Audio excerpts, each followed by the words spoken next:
Today, I'm talking with a friend and a member of my Accent Teachers Academy, Hayley, and she's going to tell us some great stories from her own experiences to go along with her top 3 accent tools as a teacher. Don't worry, they're things you already have, and the third one actually might surprise you. So let's get on with the discussion. I'm Bianca, your personal American accent coach, and I'm here to help you master an American accent in English because your voice is your choice when it comes to how you sound.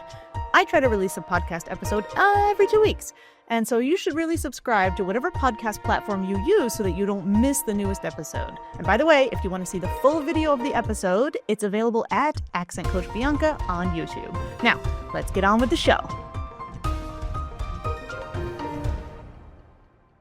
Hey, Hayley, it's so great to have you here. Thanks for coming today to talk about these 3 little secret tools, we should say, that people aren't even aware of right now. But tell me first, how have you been? What have you been up to? And introduce yourself for people who don't know you. Hey, thanks so much for having me. Well, first off, I have to take the opportunity to say you're my favorite accent coach, so I'm always happy to be here. So, Hayley, tell us then, how did you get into this line of work? I mean, was it always a passion of yours? Basically, mostly because when I was a kid, I was really little and people actually couldn't understand me. My mom and sister would interpret for other people, even my grandparents. I think I was about 3 or 4, and my mom talked to the doctor, and the doctor wasn't really concerned, but my mom was very. I was the 3rd child, so she really pushed, and she got me speech therapy. And I think that really was what introduced me into all things pronunciation based. That's very interesting. So you went through the side of speech therapy. I know a lot of accent coaches who come to the accent coaching world from having been a speech therapist, but you actually received speech therapy. And what's funny is I don't actually even remember any of it. I remember people not understanding me, and I remember questions that I had later on that made me realize, wow, I'm so glad my mom pushed for me to have speech therapy because I really needed it. We actually found out way later as an adult that I have auditory processing disorder, which basically just means that I can hear fine, but my brain likes to mix up the letters. It kind of doesn't discriminate enough. And so I really needed speech therapy as a kid. So I'm so glad my mom fought for it. But I continued even after speech therapy to have a curiosity and questions about it. So it was something that I think I was going to be on the trajectory of being frustrated with or taking advantage of. Or noticing too. I feel like a lot of this is all about noticing things. For example, we're both in the same club, the APD club. We're both have auditory processing issues. And also, I went to speech therapy too, because I've told you recently that I had a brain tumor when I was about 30, and it left me with half of my face paralyzed because it was on the auditory nerve. So I'm deaf in one ear, and I had a lot of speech therapy just to be able to swallow, to be able to speak well again. And at that time I thought, you know what?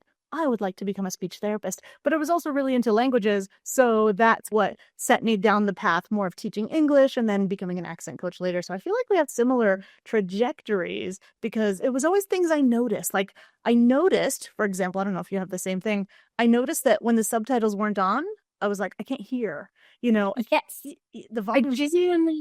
genuinely had no idea. Growing up, I grew up going to church, and I remember one time I visited during the music practice where my mom was singing in the choir, and I, no kidding, thought the song was in Spanish from the random Spanish words I knew. And I remember for a year, I was singing what I thought was a Spanish song. And one time I was singing it in the car with my dad, and he said, Hayley, those are not the words. What are you saying? But it was because I didn't have those subtitles in real life. I also had trouble with spelling because I would ask, okay, how do you spell M? And my mom would say, you write M. But I would say, no. There's the M. How do you spell M? Just M. And she would say, no, it's not. Because I would say, is it E-M-A-N? She would argue back and forth. I do the same with S and L because we make a vowel sound when we're saying the name of it. I struggle. It seems weird to me. It seems weird to maybe, let's say, normal people, but it seems totally normal to me. And a lot of people in our group is because, like, we have these shared experiences, even if it's just like, oh, yeah, that happened to me once too. Like, the whole name of the letter is not the sound that it makes, for example. And that really reminds me of one of the things we wanted to talk about today, which is dun da da da. We wanted to talk about pronunciation being one of the key tools in our toolbox. Let's say a basic tool in our toolbox in order to speak really any language better. And when we say better, we're not making a judgment. We're saying better, that you feel better about speaking it so that people understand you better. Yeah, let's talk about letters and sounds and IPA and all that magic. What are your thoughts on that? Yes, absolutely. First off, one of my thoughts is we go through grammar, we go through reading comprehension in classes, but we do not talk about pronunciation. We don't start students understanding the crazy reality that in the English alphabet, one letter can make 5 sounds, 6 sounds. I mean, just look at the letter A. Look at the letter. Oh, yeah, like 10 sounds. Yeah. Come on. I think that's something that is really hard for non-native English speakers to grasp. They can memorize it, they can write it down as a rule, but it's hard to truly understand. And something I've found is comparing it to a classroom. Let's say you have a classroom that has 4 students with the same name in the United States. Common names would be Sarah, Caitlin, maybe Jasmine's not that common. I was going to say, these days, I feel like I'm out of touch with what children's. I know. What do they consider common names now? Back when I was in school, you always had like 4 Sarahs, 3 Caitlins, Katies. 0 Biancas. Yeah, you had no Biancas, you had no Beyoncés, none of that. Definitely. It would be rude if we said, well, that's dumb that they have the same name. I'm not recognizing them as a different person. We don't do that with people, but we do that with letters. We don't recognize the different sounds. It makes sense that you would initially confuse them, just like if you said, hey, Caitlin, 3 Caitlins turn around. Of course, initially it's confusing. When you see the letter A, initially you're confused. You don't know what it means or how it would be said, but once you get used to the patterns, you can start to make sense of it. This is why pronunciation helps. I love your analogy of treating letters kind of like people, because like you said, oh, you say, hey, Caitlin, and 3 Caitlins turned around. But later you learn like this Caitlin doesn't eat dairy and this one is allergic to shellfish. And then this one is, I don't know, this one's doing keto. So like you just get to know the personality, let's say, of each of the, now we're going to call them letters, and what they do and how they behave. So I love your analogy so much. Yeah. Yeah, I think sometimes people think that English has no rhyme, no reason. It's only exception. Now, I'm not going to tell you English makes a lot of sense, but it does have a rhyme and a reason. There is a method to the madness. There often is. But like, let's take the word Tennessee, for example. That's a state. None of those vowels. It has the same letter, E, E, E. 2 E's at the end, actually. Wait, can you spell the name of the state for people who are just listening? Can you spell the name of Tennessee? Yeah, so Tennessee is spelled Tennessee.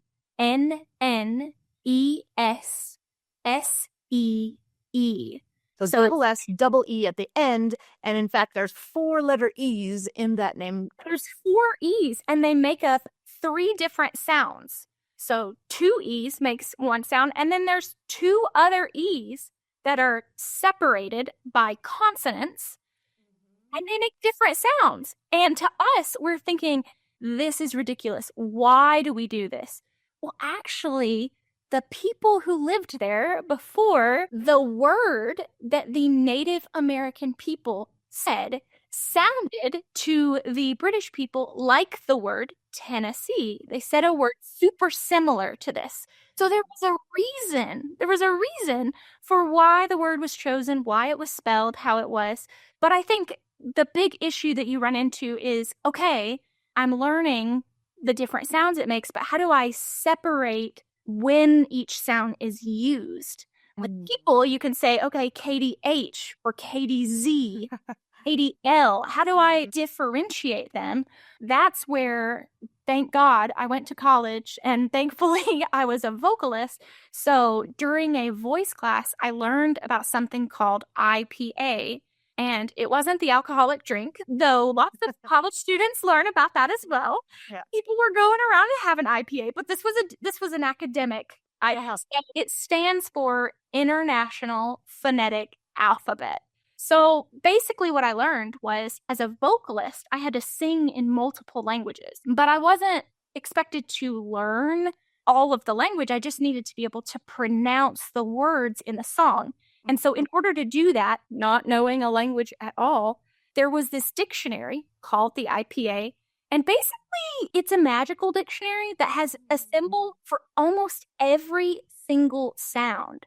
So, there's a symbol for and there's a symbol for and there's a symbol for I, and there's a symbol for And you need to know how to spell it when you're writing, but when you're just speaking, you need to know exactly which sound is it making. And the IPA has a separate symbol for it. That was key. Yes, I was going to say that a lot of people I know who are vocalists or have taken some amount of singing, they're so lucky, I think, when they encounter these two worlds that probably never would collide, which are like accents and singing necessarily, but then they're like, oh my God, I already know the key. I already have the magic dictionary or the magic decoder ring for how these are supposed to be. Because really, when maybe I'm saying this in the wrong way because I'm not a singer, I'm not a vocalist, but I feel like having this cheat sheet, this IPA, these symbols that tell us the sounds, you can fake it till you make it as a singer. And then let's say you went on to learn one of those languages. Wow, that would be so fantastic to be like, I can already make all the sounds. I sound great. I just need to learn vocabulary and grammar and all the other things. Because, like we were saying earlier, let's take the letter O, for example. When the letter O sounds like as an umbrella, like in the word mother, for example, okay, it's letter O, but I need a different symbol. For example, in the word, I don't know, boat, right? The O there, I don't say but. Well, I do, but that's a different word spelled with the letter U. So when I have the letter that has that different, let's say, personality, then I have this symbol to tell you which sound it should be, right? Yes, yes. I would definitely say that the IPA is this cheat sheet that some people are given depending on what their educational experience is. And when I say some, I mean very few. I would generally say if you are studying linguistics, you might come across it. Maybe if you're studying speech therapy, I don't know if you would be. It would depend on the schooling. But definitely, if you're a vocalist, that's where you're going to run across it because typically vocalists are being trained in a more professional light. They're wanting to be able to sing opera. I didn't feel like singing opera for my whole life. I just did it during college, but I had to know IPA to be able to shorthand the process. And I think it's a cheat sheet that I wish more people were given because it's such a helpful tool. Once you have it, then suddenly your world opens up because now you can separate all the weird English spelling rules that don't make any sense. Totally, totally. I don't like push IPA onto anybody, but I'll say, hey, here's the shorthand for this sound that you're working on. You're having trouble with you're having trouble with you're having trouble with Look, we're just going to shorthand it with these symbols, but I don't make them, learn everything. But every once in a while, I come across a client who says, oh yeah, we learned that in school when we were learning English. And I'm like, really? Oh my God, you're so far ahead of the game. And their progress is so much faster. It's like, man, I wish we all had IPA growing up in school. And maybe that would make us, at least as Americans, probably more likely to learn other languages too, or make it easier for us to learn other languages. I think so. I I think that's really true because you need to have multiple tools in your tool belt or toolbox. You need to be able to make the sounds. You need to be able to determine when you need to make certain sounds. So anything related to pronunciation, like IPA, is really going to help make that process less miserable and actually make it fun because then it's like a puzzle that you're putting together and figuring out like, oh, okay, I just need this sound. Okay. Start noticing, I think, patterns in spelling that, oh, it's usually if it's this spelling, we're going to say it this way. Okay. So I think it really helps build fluency and confidence too. Yeah, having that knowledge, I feel like, makes you more able or confident to tackle some of the problems, like you said, and then it just becomes a puzzle and not a problem, you know. And I find a lot of people too, the more that people know it, like in our feedback club group, for example, once you have, let's say, common language, if IPA and I know IPA, I can say, hey, do you think it's more this sound? Insert symbol, or do you think it's more this sound? Insert symbol. And we can then have this comparison to talk about it too. So I think it also like kind of brings people together. And we can safely say that at least the two of us are very much team IPA. But it is The only thing we need. Yeah. Exactly. It's not the only tool in our toolbox. Yeah, that is so true. It's not. I think sometimes when you find a teacher or a coach who is very team IPA, whether it's the drink or the actual dictionary, there can be a lot of emphasis on it. And I think it's good for people to learn IPA because focusing on how to make the speech sounds, right? It's focusing on the letters, the consonants, and the vowels. But it's not necessarily going to help you with listening. So maybe it's helping you differentiate with words that you physically see. Okay, this is how you need to write it for the sound, but it's not necessarily teaching you the flow of how a sentence goes. One example that comes to mind is back when I was in high school, college, how old am I? Memes were a new thing. And there was this meme that circulated everywhere. Let me see if I describe it and you all can picture it in your mind. Don't close your eyes if you're driving, though. That would be very dangerous. So there were two images and they were identical. They had words on the left and right. And on the left, it said, let's eat, Grandma. And it was the words, let's eat, Grandma, period. And then the second sentence had a comma after the word eat. Let's eat, Grandma, period.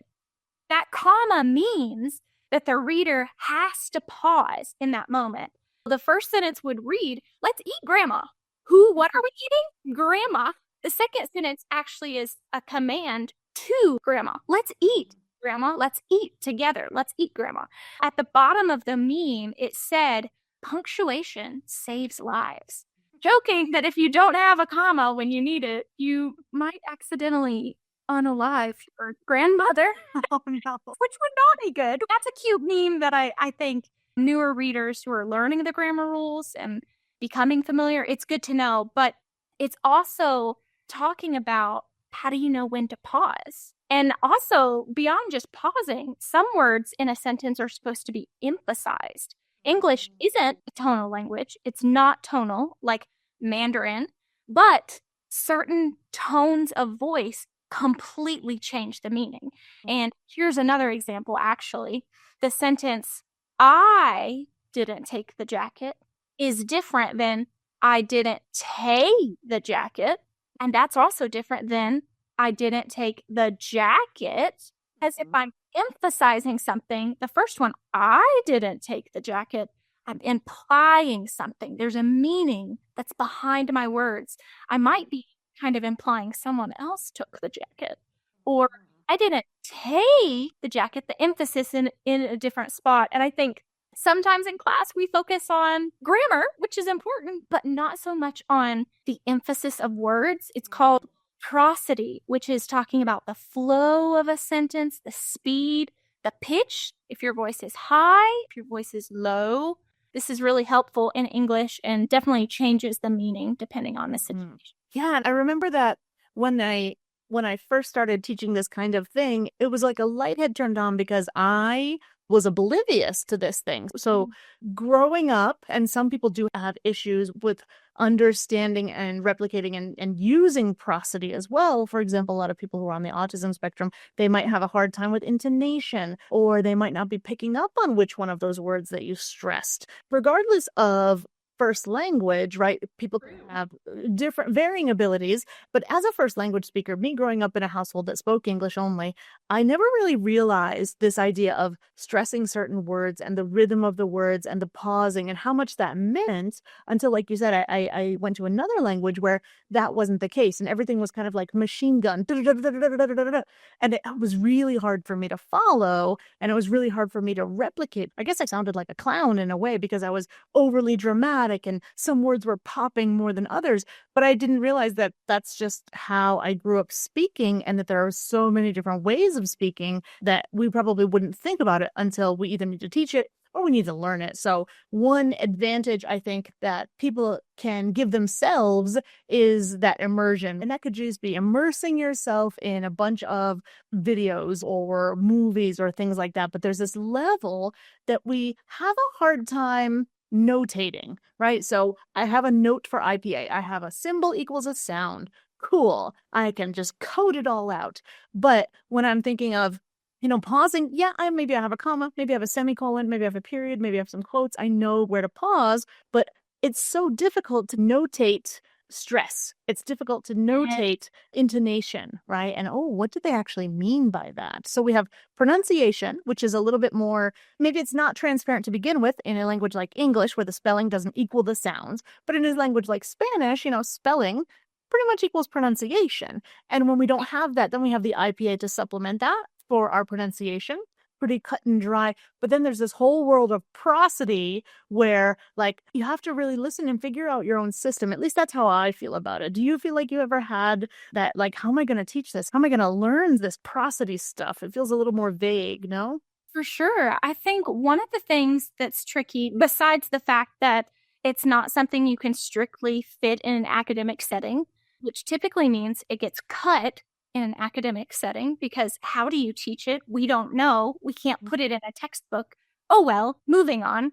One other thing I think is tricky about it is whether it's a non-native speaker or someone who is on the autism spectrum, you really need to be okay with being a little uncomfortable and not necessarily jumping in right away. So a lot of times with pronunciation, we focus so much on, okay, I say, you repeat. But we don't think about, can you hear the difference? Can you listen? Can you recognize the difference between two sounds? Now that's with pronunciation, but it's the same with prosody. It's not a shock to me if some of you listening didn't hear any difference when I said, I didn't take the jacket, and I said it 3 different ways. That just means that you might need to focus more, might benefit a little more on listening. And this is sometimes left out of programs because we want to jump to speaking. We want to jump to vocabulary. It's one reason why I actually have a listening program myself, because then I can be recommending resources that are very good. They have clear English, or I think they're hilarious, or maybe they're to other people's styles. Maybe it's a drama, maybe it's a movie, maybe a song. But I think it's important to have a baseline of, I am listening to English every day, or I'm listening to the target language every day, even if it's just 5 minutes and I understand nothing. This is going to help you recognize prosody. And you can't do prosody right in a language until you can determine the difference. Oh, yeah, absolutely. Listening is the base for speaking. And like you said, a lot of people, they want to speak, which I think is great, because the other problem is that a lot of people just have their nose in the camera. I can't do it. Yeah. Yeah. So we're not saying that for sure. But I think what we're saying is, in terms of making your speech as accurate as you want it to be, then what you need to do first is listen and see if you can differentiate things. I'm on the same page as you. Definitely. And I think what you said about this is just not available in most courses of study, or they don't know how to do it. So they're like, must not be important then. Moving on. You'll pick it up yourself. Oh, you'll pick it up later. Yes. And what happens is you have brilliant, amazing engineers, doctors, politicians, people of all backgrounds and jobs doing amazing work, but they're terrified to speak.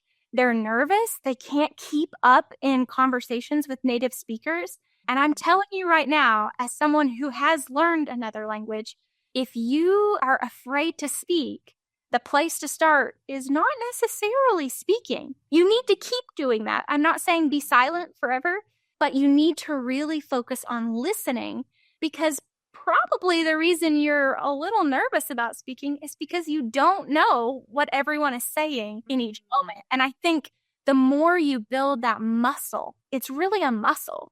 If we think about, again, pronunciation, it's making sure you learn how to make your jaw, your tongue, your mouth shape. Well, those are muscles in the body, but this is your ear. You really need to work out that ear muscle for listening.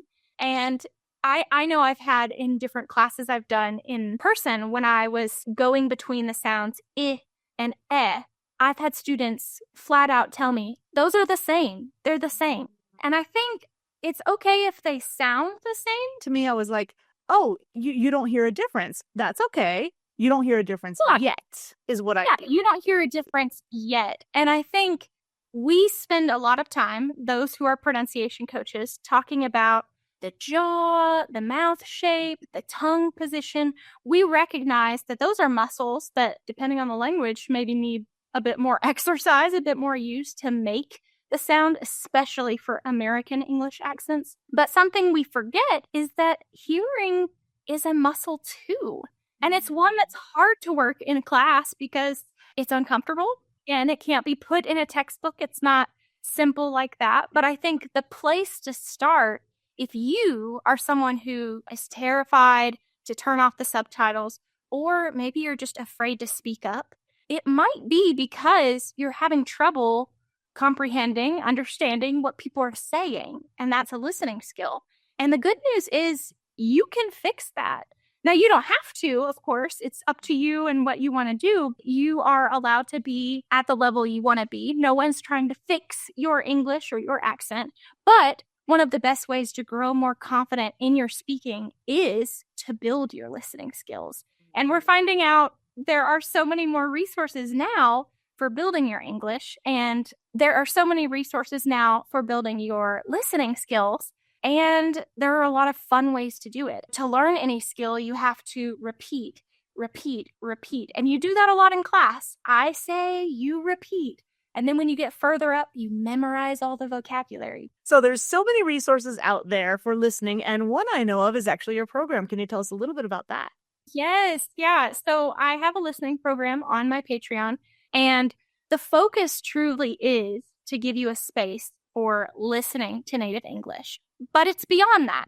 It's also to point you to other resources besides my voice. You can't perfect your English listening skills if you're only listening to one voice. So I love to point to other resources, do reviews of artists, of music, movies, shows, a lot of YouTube videos. I love to talk about different YouTubers. I'm picking channels and people who are not teaching you English. So the goal is to make you laugh, to make you cry, to make you ponder life and wonder what you're doing with it. So they're not trying to teach you English. And that's what I want in my listening program, is for you to build some awareness and listening skills through listening to me, but also to listen to these other channels that their job isn't to teach you English. They're just producing content, and their channels, I think, are good. So for me, it's creating a community where we can talk about, hey, this podcaster said this phrase on episode 47. What do you think it means? Well, it's a place to have and facilitate conversation, but ultimately while building your listening skills. So sometimes topics are really basic. Like one of my favorite episodes is the one on the guy to blame for English spelling. You're going to have to subscribe, find out who that guy is. So I like to just talk about anything, whether it's funny videos or history. And for me, it's about building that listening comprehension. I think that's a really neglected piece of the puzzle. And having tools like this in your tool belt, I mean, it doesn't have to be my specific program, but man, we've got to have some listening program focus so that we can speak confidently. What I appreciate about your program is something that I also take into consideration, which is, yeah, there's so many resources out there. There is a glut of resources out there, and that's kind of the problem. The problem is I'm learning this language. I don't know where to look. I have the same problem in Spanish, right? I'm like, oh, there's so many podcasts in Spanish. Awesome. But unless it's stated, I don't know if it's Colombian or Mexican or Argentinian or Castilian Spanish, right? And so I need to be really, really careful about the resources that I pick. They have to illustrate exactly what I'm talking about. I also have to be aware of what else is out there so that when somebody comes back and says, oh, I heard that too, but I heard it in this other place and they said it like that, then I know why. And I know why I picked the thing to share that I did. And I know for sure that you do the same thing. You take as much care in choosing the resources. And I think that that's the thing that people need to remember, whether they're choosing, I don't know, a teacher for a language, or they're choosing this or that or the other thing, is how much care that the person took in curating the thing, because there's so many resources out there. There's almost too many resources out there. So it's really hard to pick the right things. And I think one thing is that when people are looking for the right things, they know with confidence that we have chosen the right things. And so that they're not led down a path of stuff that then is just going to be confusing. So I really appreciate that about your program. And I know you said we could find that on Patreon. And so people can find that in the show notes and the links in the description, anywhere you get that information. But you mentioned something else that I want to touch on. You said Yeah. humor. You said it's so funny. And then you said that you were talking about tools in your toolbox, and we've talked about pronunciation, and we've talked about prosody. But I know you're a big fan of one other, let's say, little used tool that we can use to make our accents better, probably in any language as well. So what's your third favorite tool? Yes. Well, I mean, we know that to learn any skill, repetition is your best friend, right? We have to repeat, repeat, repeat.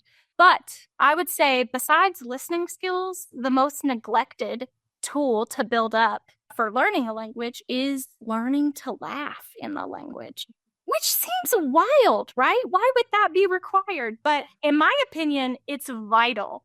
And studies show this. So the fancy smart people with degrees, they're showing that stress and language acquisition don't mix. They can't really mix together and thrive. So when your body is overwhelmed, even if it's something important, like I have to learn English to get a job, I have to be fluent to pay for my apartment, I have to learn English because I moved to this new country and I have to survive, you can't retain the information.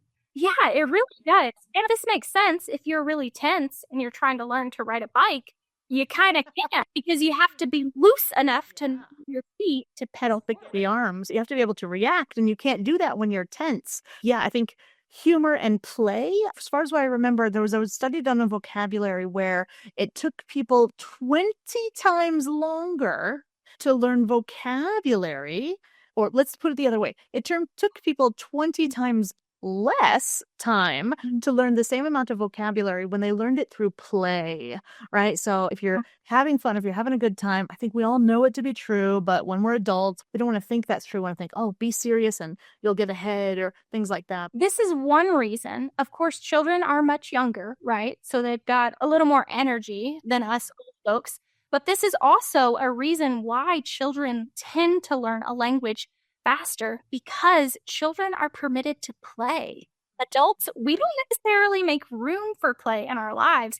We're so focused on, oh, I'm experiencing this prejudice, or I'm not making enough money, I have to get a better job. And these are valid concerns that have to be addressed.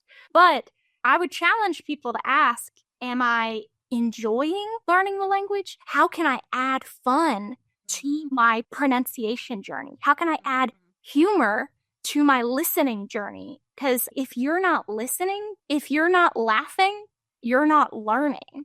Like, I don't simply mean laughing at your mistakes, even though that's a good thing to do, but just in general, having fun in this non-native language. This is one reason why I'm super selective when I, on my listening program, recommend a podcast or a YouTube channel. I always let you know if it's something that families can watch or listen to together. That's something you can have a conversation with people who know you best, who love you the most. I think it's something that you want the whole family, when possible, to join in on the language journey. And one of the things that is, like, to me, a basic level of humor, I know there's different kinds of humor out there, but one kind of humor that I think all of us can enjoy, little kids, older people, is always a play on words, right? Oh, here's a word that has double meaning, or you look at the spelling of the words and you can make a joke out of that. If you speak more than one language, there's so much fun you can have with the language itself. Like you said, oh yeah, family friendly, rated G, that kind of thing. But there's also just words. Words are funny, man. Especially English spelling, or if you've ever learned German words, how long they are. It's hilarious. I think it's hilarious that there are like 20 different verbs for one Spanish verb, and then the opposite. There's 10 different Spanish verbs for one English verb, even regardless of the language or the situation. I think that builds some repetition and just adding fun to it. It does relax your body, and that matters. It's a stressful life. We all have a lot of stress. Learning a language definitely can be stressful. So, the best way to retain it faster is actually to goof off a little bit in the language. To bring it back around to 2 points that we already talked about. Number one, remember you were talking about memes earlier, and there's so many great accounts that have memes about language, like just focus on language, and it just gets you into the spirit of doing things. Here's the other thing too, that they've done studies on people. Let's go back to IPA, and they've done studies on people, IPA, the beverage, and I believe it's called India Pale Ale is the type of beer it is. Studies have shown that not for everybody, but for a large majority of people, if you have just a drink, you're out socializing and you're speaking in a second language, you can feel loosened up and you can feel a little more likely to feel it's okay to make mistakes. So I feel like this idea of play, having fun, relaxing, it's just coming full circle. You need to embrace the IPA, whichever form or both forms. At the same time, yeah. Have like IPA nights, among linguists and among teachers. So again, not for everybody, not endorsing those kinds of things. Endorsing humor more than anything else. And speaking of humor, I'm pretty sure that in your program that you have on Patreon, I'm sure you're choosing things that are also interesting and fun. Isn't that right? Most definitely. I would say the majority of channels that I'm reviewing or recommending, they're hilarious, in my opinion. And then also, I share funny language stories. I share my own embarrassing stories, mostly language related, but you'll have to stay tuned to find out what else. But I would say, I think that's an important part of it. So, yes, I'm definitely including lots of comedy channels, some that they're more for families, some where viewer discretion is advised. And I think it's good to have a variety.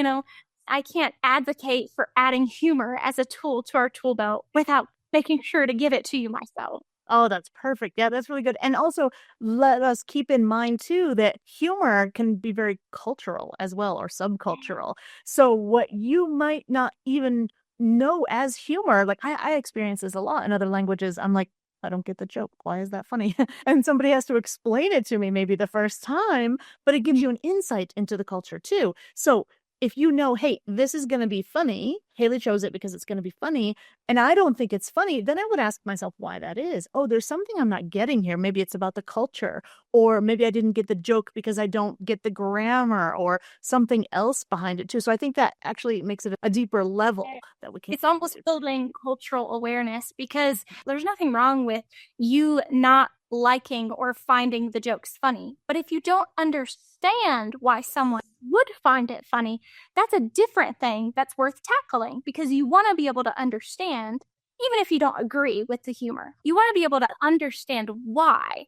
So I think it's great for tackling that and building some cultural awareness too. Yeah, totally. That's a really good point, because you might be able to say, oh, I get it, and it's not for me, dismissed, cool. Or I don't think it's funny because I don't really get it. And it's hard to know that sometimes. So I think it takes some more repetition, like we said. So it's all about repetition. It's all about forging those neural connections, I would say. And since we can't see what's going on between the ear and the brain, and we can see the jaw and we can feel the tongue and the lips and all that, it's really difficult, I think. So we're going to start with listening. And can you repeat quickly, can you summarize the 3 important tools that you find for speaking or for learning an accent in any language? What are those 3 tools again? Yeah, so the 3, especially the 3 we talked about today, I find to be the most important for sure. It's pronunciation.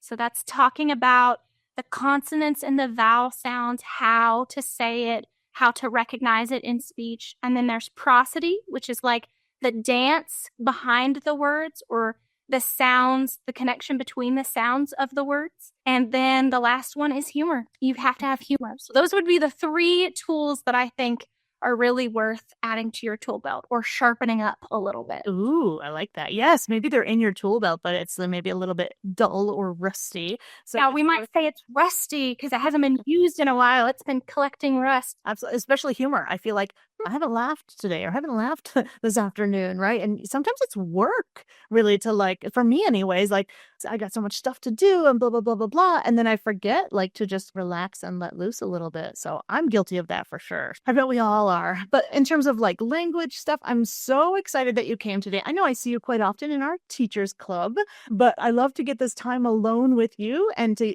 kind of pick your brain about things that you want to share with others as well. So thanks so much, Hayley, for coming on the episode today. And I hope that everybody else enjoyed this as much as I did, at least. And did you have a good time? Oh, yes, definitely. I'm so glad. I love getting one-on-ones as well. And this won't be our last one for sure. I'm sure we've got tons of other stuff to talk about. But we'll say goodbye for today, and we'll say thanks, everybody, for listening, and see you soon. Bye, guys. See ya. Bye. Thanks, everybody, for listening to the episode today. I'm Bianca, your personal American accent coach. And as you might know, I'm fond of saying your voice is your choice. And no matter what language you're trying to perfect, I hope you can make some space in your accent practice for humor along with prosody and pronunciation. See you in the next episode.